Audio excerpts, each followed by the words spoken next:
Virginia, August 1943. The ship groaned against the Norfolk dock as dawn broke over American soil. Inside the hold, German prisoners stood shoulder to shoulder, breathing the last air of captivity at sea. They had been told what awaited them: starvation, torture, camps worse than anything the Reich had designed. Through propaganda films and whispered warnings, they knew Americans were savages who took no mercy on the defeated. What they saw in their first 24 hours on American soil shattered that certainty more completely than any bomb. The shock began the moment they stepped onto the dock. August 4th, 1943. 6 in the morning. Norfolk, Virginia. Corporal Klaus Miller climbed the metal stairs from the ship's hold, his legs unsteady after 14 days at sea. Salt air hit his face, thick and warm. Beside him, hundreds of German prisoners shuffled up behind, blinking in sudden daylight, preparing themselves for what came next. They had spent the voyage bracing for the moment when American savagery would reveal itself. The gangplank descended with a groan of metal on metal. Klaus stepped onto American soil. The dock stretched wide, wooden planks weathered gray by ocean spray. An American MP stood at the bottom, rifle slung over his shoulder, and Klaus waited for the shout, for the blow, for the beginning of horrors the propaganda had promised. The MP yawned. He checked his wristwatch like a man bored with routine. Another MP nearby cracked a joke Klaus could not understand, and both guards laughed. No one hit anyone. The air itself felt wrong. Klaus breathed deep, tasting something he had not encountered in months. Freshness, the smell of growing things. Beyond the dock, Virginia stretched green and whole, trees thick with summer leaves, buildings standing undamaged against a blue sky. Friedrich Hahn stood frozen beside him, staring at the shoreline like a man seeing a ghost. "Look," Friedrich whispered in German. "The buildings. They are not bombed." Klaus looked. Every structure stood complete. Windows reflected morning sun. Warehouses lined the port, their roofs intact, their walls unscratched by war. Ships moved in the harbor with casual efficiency. Cranes lifted cargo. Workers called to each other across the docks. It was a port in wartime, yet it looked like a port at peace. In Germany, the cities were burning. Here, nothing burned at all. The MPs gestured them toward a processing area. The prisoners moved in formation, years of military discipline keeping them orderly even in defeat. Klaus expected interrogation, perhaps torture disguised as questioning. Instead, they were given forms. An American clerk with wire-rimmed glasses sat at a folding table, checking names against a manifest. He looked bored. He looked like he would rather be having coffee. "Name?" the clerk asked in accented German. "Miller. Klaus Miller." The clerk made a mark. "Next." That was it. No threats, no violence, just bureaucracy. They were photographed, fingerprinted, given prisoner numbers. Klaus became 31-5-2847. The American photographer, a corporal with red hair and freckles, positioned each man in front of a white sheet and snapped photos with mechanical efficiency. "Hold still," he said. "Don't smile."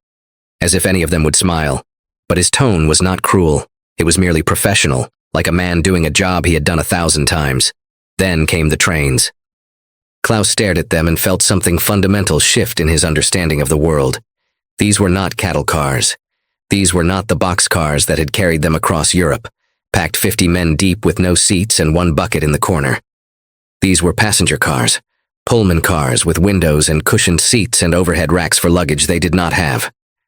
"Inside," an MP said, not unkindly. "Long ride ahead." Klaus climbed aboard.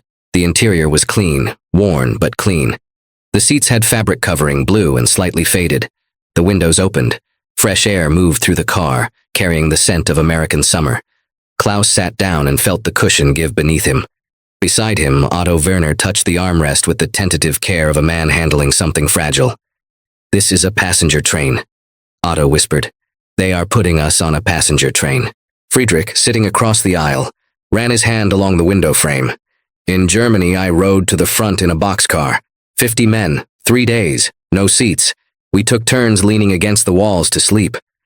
The train lurched and began to move. Through the windows, Virginia passed by in a stream of green. Fields rolled past, unplowed by tank treads. Farmhouses stood whole. Barns held their roofs. Cows grazed in pastures like the world was not at war. Children played in a yard and one looked up to wave at the passing train. An American child. waving at German prisoners. Klaus waved back before he could stop himself. The cognitive dissonance was crushing. Every piece of evidence before his eyes contradicted everything he had been taught. America was supposed to be weak, starving, barely holding itself together. Instead, he was riding through a landscape of abundance so complete it seemed obscene. Where were the ration lines? Where were the ruined buildings? Where was the suffering that propaganda had promised would greet them? The train rolled through the morning and into afternoon. The guards walked the aisles, checking on prisoners, making sure no one attempted anything foolish. But their vigilance was casual. One guard stopped beside Klaus's seat and offered cigarettes around. American cigarettes. Klaus took one, his hands shaking slightly, and the guard lit it for him with a Zippo that clicked open with practiced ease. "Smoke 'em if you got 'em," the guard said in English. Klaus did not understand the words, but he understood the gesture. He drew smoke into his lungs and tasted tobacco that was not ersatz, not mixed with sawdust or dried leaves. Real tobacco. American tobacco. The guard moved on and Klaus sat there smoking, watching America pass outside his window, feeling certainty crumble with every mile. By noon, the heat increased. The American South in August was an oven, but the window stayed open and the breeze helped. Klaus dozed, woke, dozed again. Sometime in the afternoon, the train stopped at a small town for water. The prisoners were allowed to step onto the platform, to stretch their legs, to breathe air that was not thick with the smell of too many men in too small a space. A woman appeared, American, middle-aged. She carried a basket covered with a checkered cloth. She approached the nearest guard, spoke to him briefly, then began handing out sandwiches to the prisoners. Klaus took one, staring at it like an artifact from another world. White bread, ham, cheese, lettuce. An American woman was giving food to German prisoners of war. "Eat," she said in German, the word heavily accented but unmistakable. "You must be hungry." Klaus bit into the sandwich. The bread was soft. The ham was real. The cheese tasted of something other than deprivation. He chewed slowly, and around him other prisoners did the same, all of them silent, all of them trying to process what was happening. Otto stood beside him, eating his sandwich with tears running down his face. Not from sadness.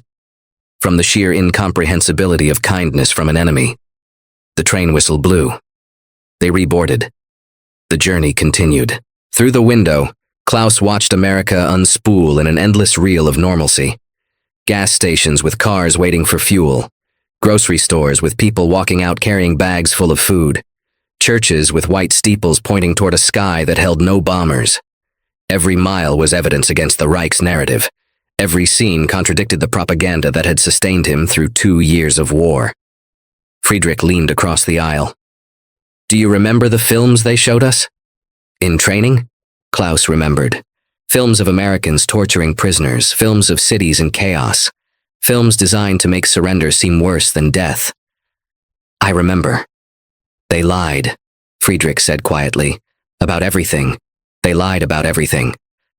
Klaus did not answer. He was too busy watching a group of American children playing baseball in a field beside the tracks, their laughter audible even over the train's rattle. In Germany, children hid in bunkers. Here they played games. Evening approached. The train had been moving for hours through Virginia, through the Carolinas, deeper into the American South. Heat pressed against the windows even as the sun began its descent. Klaus's uniform stuck to his back with sweat. Beside him, Otto fanned himself with his cap.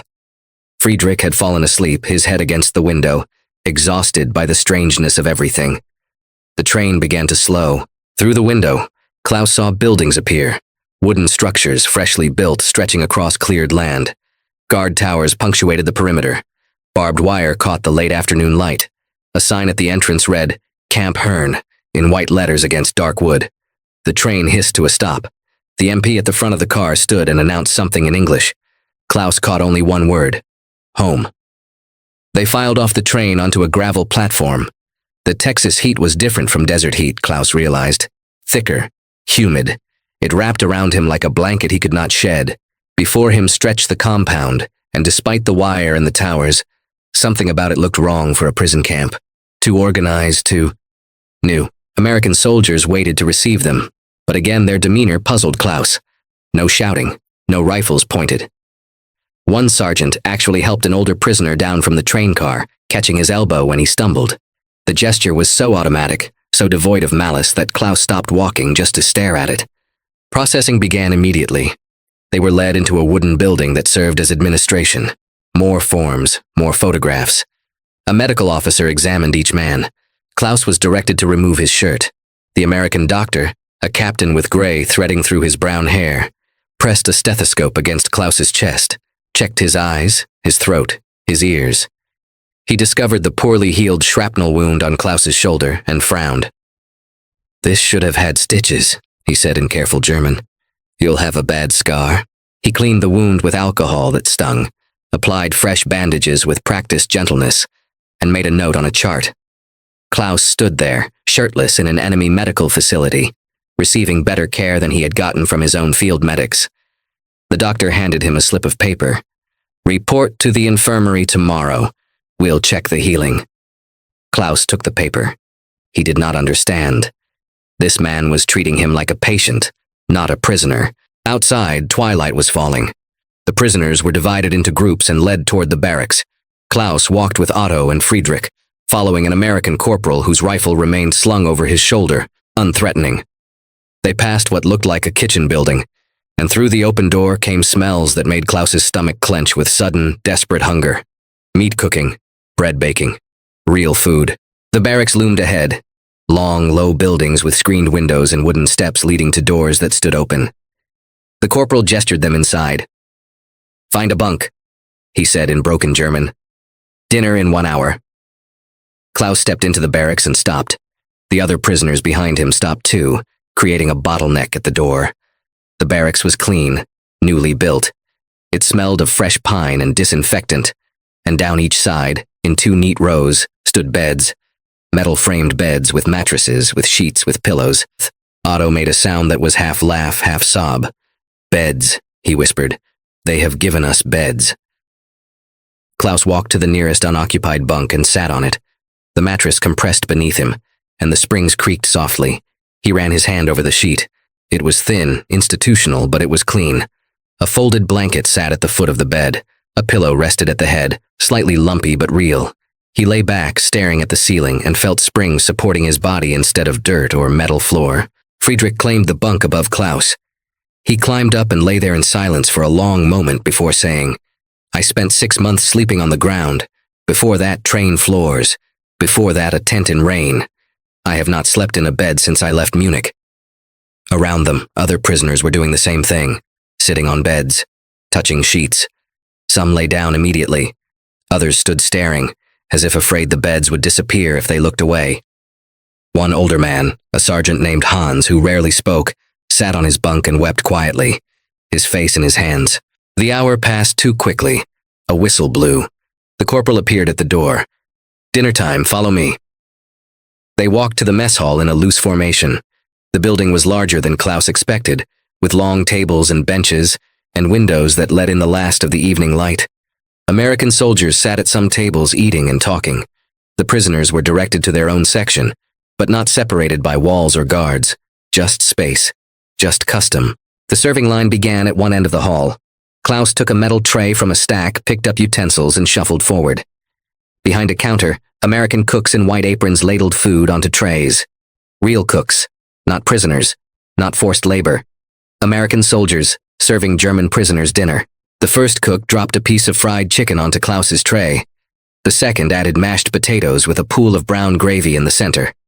The third spooned green beans beside the potatoes. The fourth placed 2 slices of white bread with pats of butter on the tray's edge. At the end of the line, pitchers of milk sat on a table, cold and sweating in the heat. Klaus carried his tray to a table and sat. He stared at the food. Otto sat beside him, staring at his own tray. Friedrich sat across from them, and he made no move to eat either. All 3 of them looked at the fried chicken, the mashed potatoes, the butter, the milk, and could not begin. "This is not real," Otto finally said.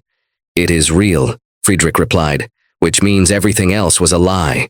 Klaus picked up his fork. He cut into the chicken. Steam rose from the meat. He took a bite, chewed slowly, tasted fat and salt and seasoning, and understood that he was eating better food as a prisoner of war than he had eaten as a soldier in the Wehrmacht. Better food than his family was eating in Stuttgart. Better food, possibly, than he had ever eaten in his life. Around him, Hundreds of German prisoners came to the same realization.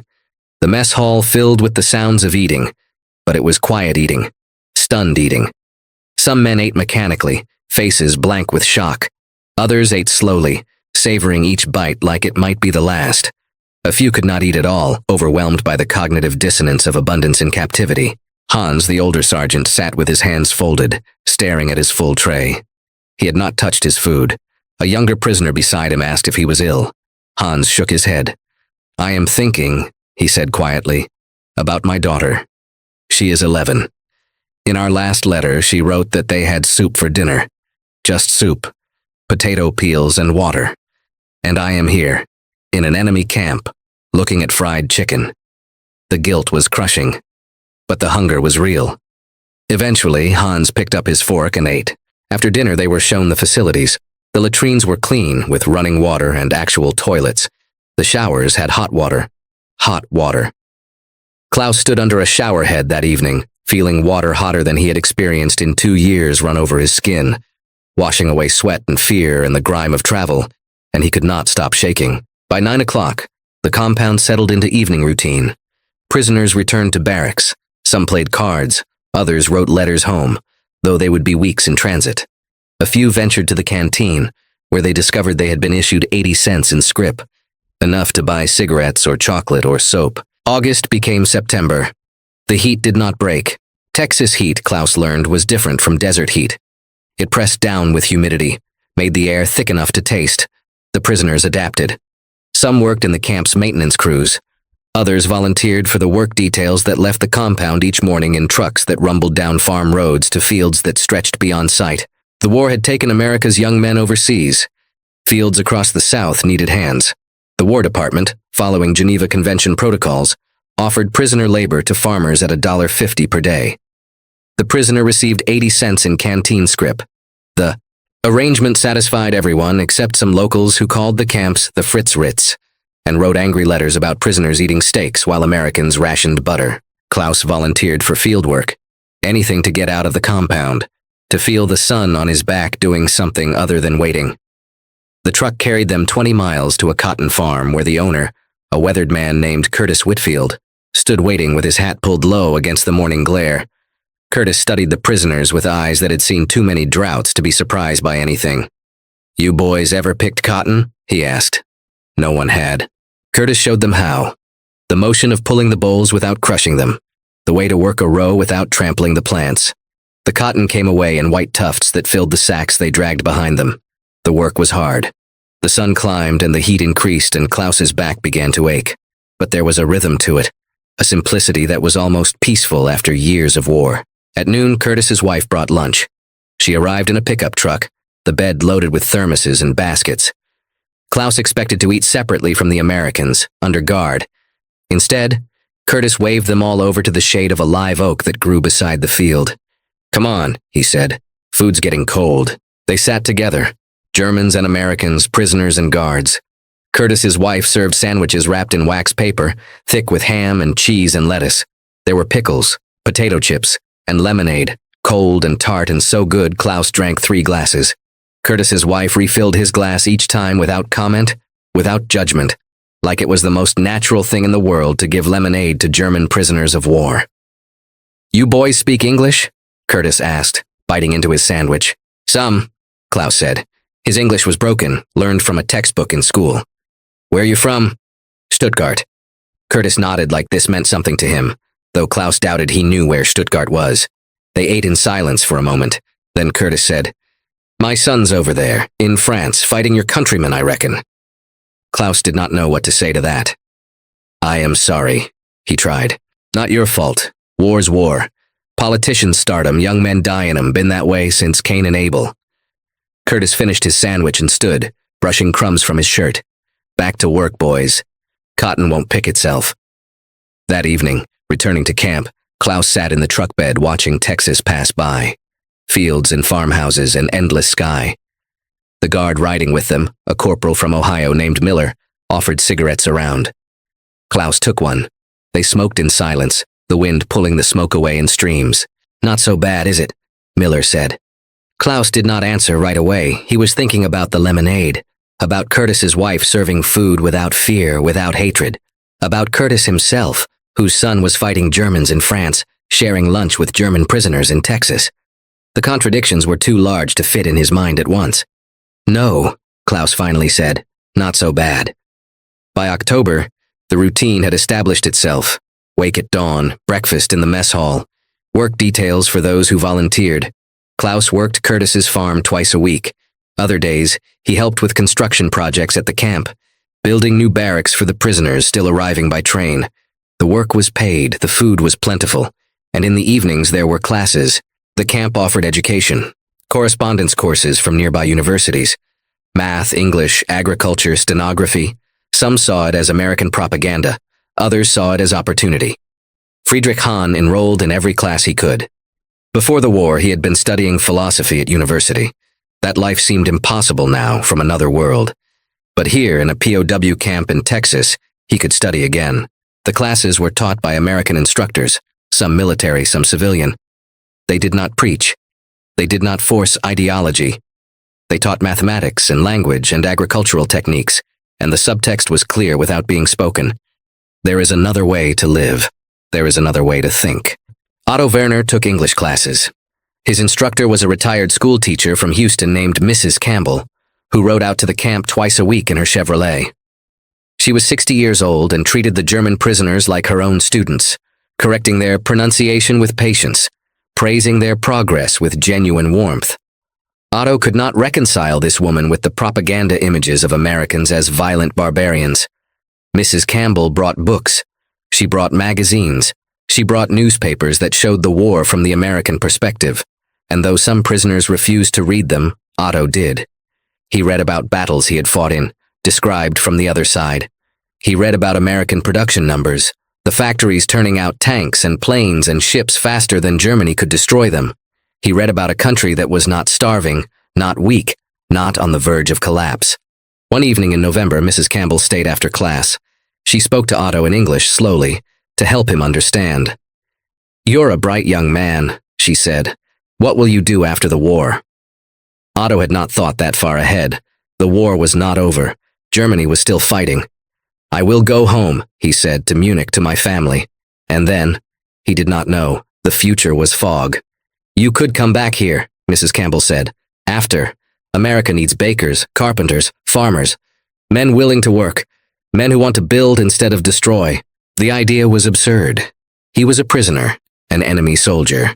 But Mrs. Campbell spoke like it was possible, like the war would end and borders would open and life would continue in ways he could not yet imagine. That night, Otto lay in his bunk and thought about Mrs. Campbell's words. He thought about Curtis Whitfield and his wife with her lemonade.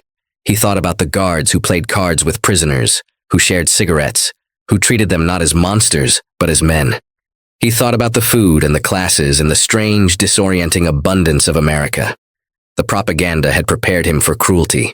It had not prepared him for kindness. December brought cooler weather. Not cold, not by German standards, but enough that jackets felt good in the mornings.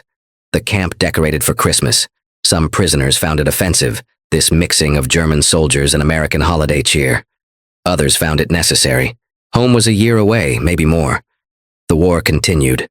Letters from Germany took months to arrive, when they arrived at all. Christmas in a POW camp in Texas was not what any of them had imagined, but it was better than spending it in a foxhole in North Africa. The camp chaplain, Captain Robert Hayes, organized a service. He was Catholic, but he welcomed everyone. The chapel was one of the wooden buildings, simple and unadorned.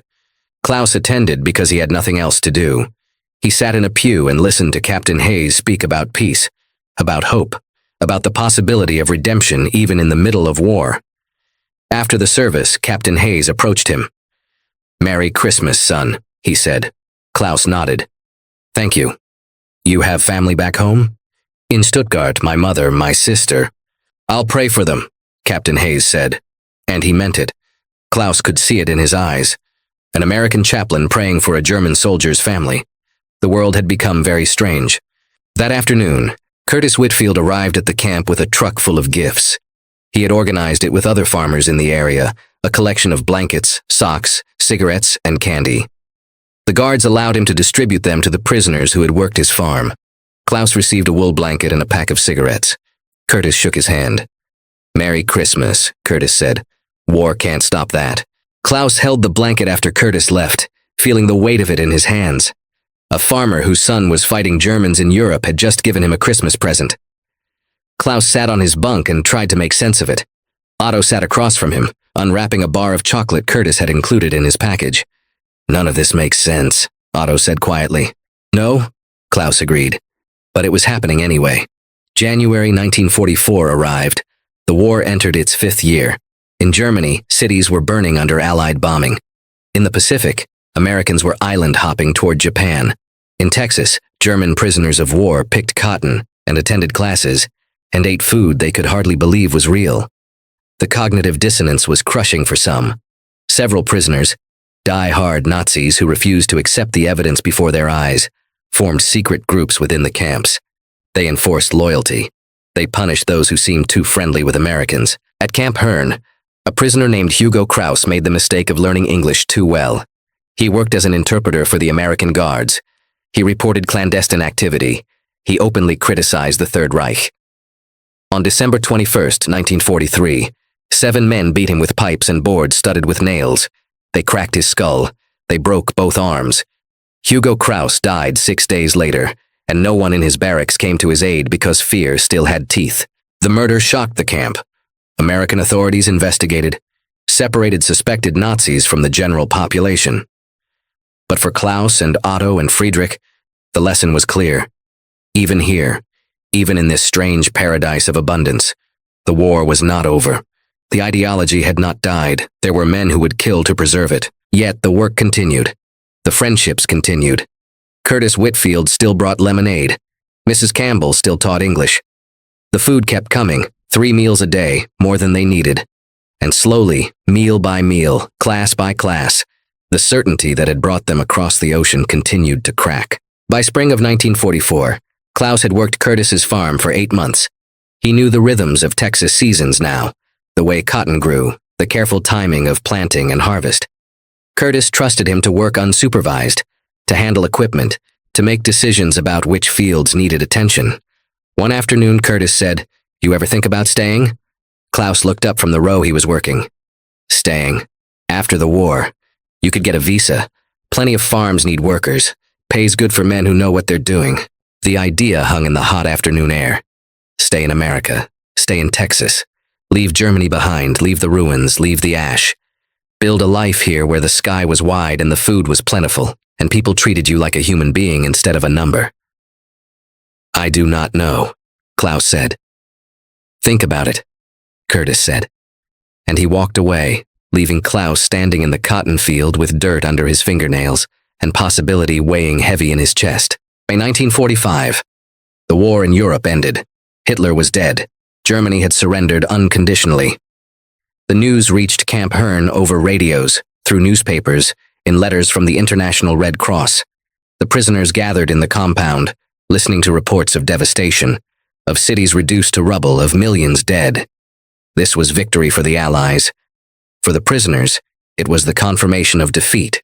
Klaus sat on his bunk and read a letter from his mother that had taken 4 months to arrive. She was alive. His sister was alive.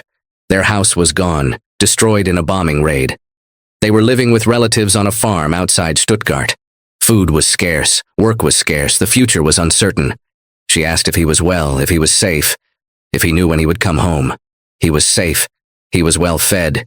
He was living in a barracks with a roof and walls while his family lived in the ruins of Germany. The guilt was enormous. The war was over, but the prisoners stayed. President Truman decided America still needed the labor. The factories were converting from war production to peacetime goods. Farms still needed hands. So the prisoners remained, working, waiting. Some grew angry. Others accepted it. Klaus found himself in the strange position of wanting to go home and wanting to stay, both desires pulling at him with equal force. By summer, the camp began emptying. Repatriation started slowly. Ships crossed the Atlantic carrying prisoners back to a Germany that no longer existed, not in the form they remembered. Klaus was scheduled to leave in August 1946, 3 years since he had arrived on American soil. His last day of work, Curtis drove him to the farm one final time. They worked the fields together in silence, the familiar rhythm of cotton picking filling the hours. At lunch, Curtis's wife made fried chicken, the same meal Klaus had eaten on his first day in Texas. They sat under the live oak eating without speaking much, because there was too much to say and no good way to say it. "You ever change your mind," Curtis said finally, "about staying? You write me. I'll help with the paperwork." Klaus nodded. He did not trust himself to speak. That evening, Curtis drove him back to camp. At the gate, he stopped the truck and extended his hand. Klaus took it. They shook, a farmer and a prisoner, two men who should have been enemies, who had somehow become something else. "You're a good man, Klaus," Curtis said. "Don't matter where you were born, you're a good man." Klaus climbed out of the truck.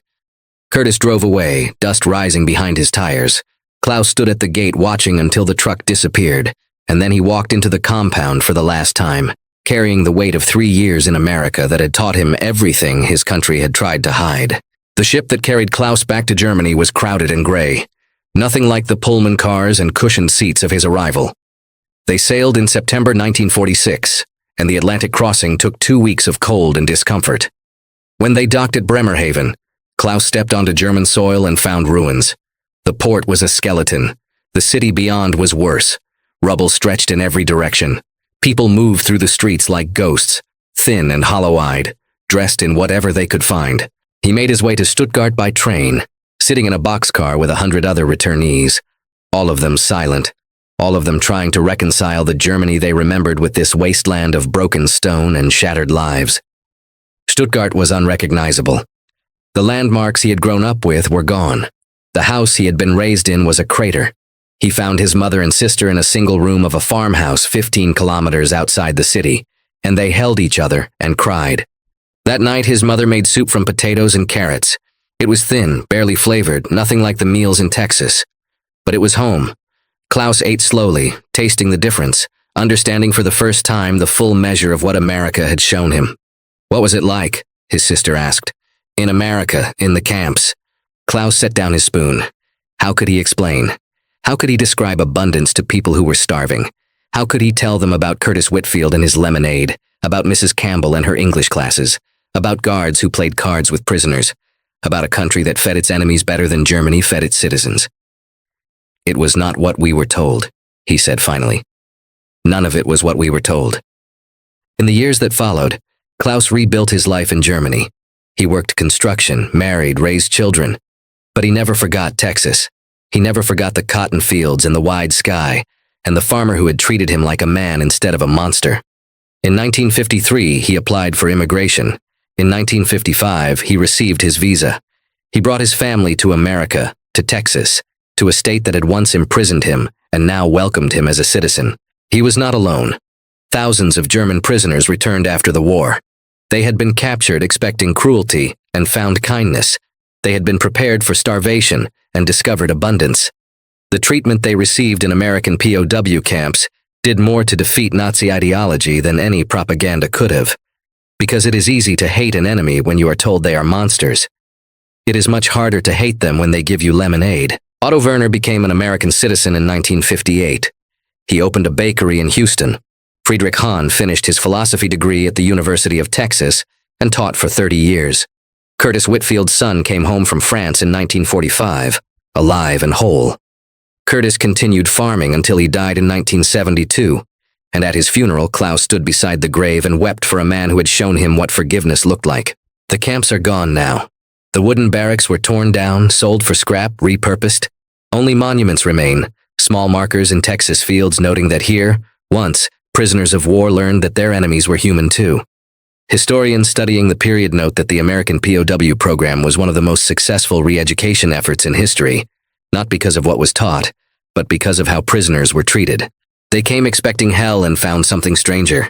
They found people who, despite the war, despite the ideology, despite everything, chose to be decent.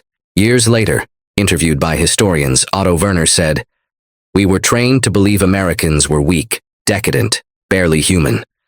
Then they gave us beds and fed us steak and treated us with respect we did not deserve. That broke Nazism in our hearts more effectively than any bomb ever could." Klaus Müller, speaking to students in 1980, put it differently. "On my first day in America, I expected to be shot. Instead, I was given a pillow. Everything I had been told was a lie, and understanding that took the rest of my life.